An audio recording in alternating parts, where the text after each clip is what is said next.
আপুনি বাৰু শিৱ ভক্ত নেকি? যদি আপুনি শিৱ ভক্ত তেন্তে আপুনি নিশ্চয় শিৱ পূজা কৰে। আপুনি নিশ্চয় জানিব বিচাৰিব শুদ্ধভাৱে ভগৱান শিৱক কেনেকৈ পূজা কৰেনো। তেন্তে জানো আহকচোন কেনেকৈনো শিৱলিংগত শুদ্ধভাৱে পূজা কৰে। আচলতে শিৱক পূজা কৰাৰ প্ৰথম বিধিটো হ'ল জলাভিষেক। এতিয়া জানো আহকচোন কি এই জলাভিষেক। জলাভিষেক হ'ল ভগৱান শিৱক পূজা কৰাৰ প্ৰথম বিধি।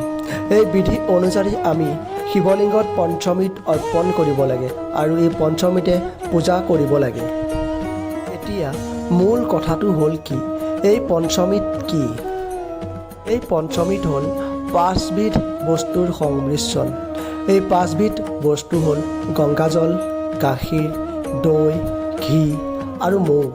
এই 5বিধ বস্তুৰ সংমিশ্ৰণক একেলগে পঞ্চমৃত বুলি কোৱা হয়। এতিয়া জানো আহক কেনেকৈ এই পঞ্চামৃতে মহাদেৱ শিৱক জলাভিষেক কৰা হয়।